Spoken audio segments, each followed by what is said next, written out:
Ahojte, moje meno je Samuel Janci a dnes si spoločne rozoberieme tému, ktorá je plná zvratov, kríz, veľkých sľubov a ešte väčších pádov. Argentína, krajina, ktorá bola kedysi vzorom prosperity, dnes čelí jednej z najťažších ekonomických kríz a hospodárskych rozvratov v modernej histórii. Pozrieme sa spoločne na to, ako sa z kedysi globálneho lídra stala krajina, ktorú definuje inflácia, populizmus a menovanie dôvera. A v závere sa dostaneme až do súčasnosti k radikálnym reformám prezidenta Javiera Mileja. Ale poďme pekne od začiatku. Keď bola Argentína symbolom príležitosti, tak ako Amerika. Koncom 19. storočia bola Argentína známa ako železný kôň juhu. Vďaka priaznivej geografii, plodnej pôde a napojeniu na globálny trh patrila Argentína medzi top 10 najbohatších krajín sveta. Buenos Aires sa rozvíjalo v štýle európskych metropol. V krajine prebiehali masívne investície do infraštruktúry, železníc, vzdelania a prístavov. Argentína sa stala symbolom nádeje pre množstvo prisťahovalcov z Talianska a Španielska. Argentínska ekonomika bola postavená na exporte mäsa, obilia a vlny.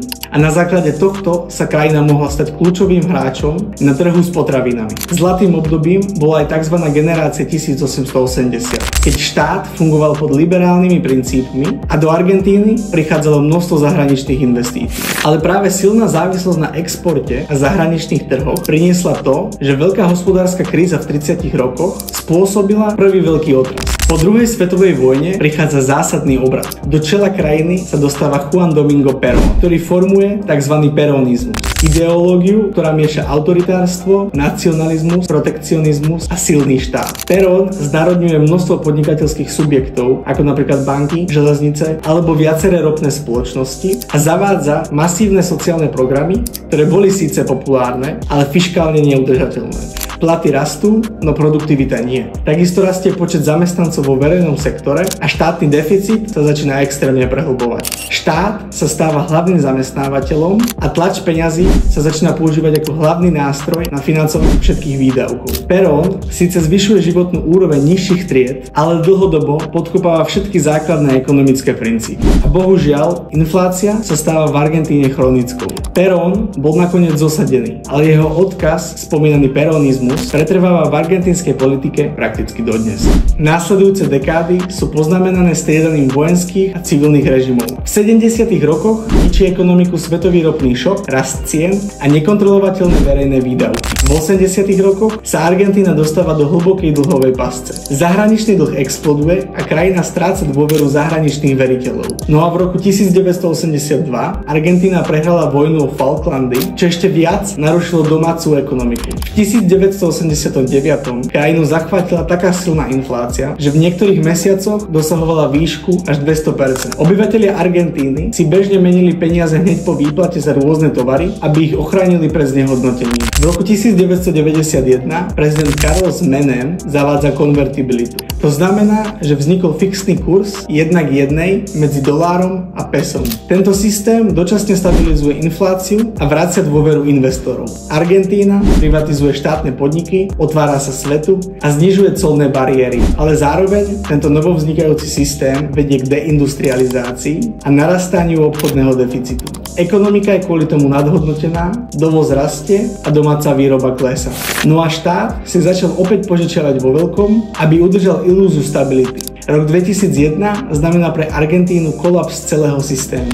Argentína vyhlasuje najväčší štátny bankrot v histórii, zmrazuje vklady v bankách a peňažný systém sa celý rozpadol. Po bankrote nastupuje na prezidentský post Néstor Kirchner a neskôr jeho manželka Cristina Kirchner. Argentína odmieta platiť časti svojho dlhu, súdi sa s rôznymi veriteľmi a opäť sa uzatvára do seba.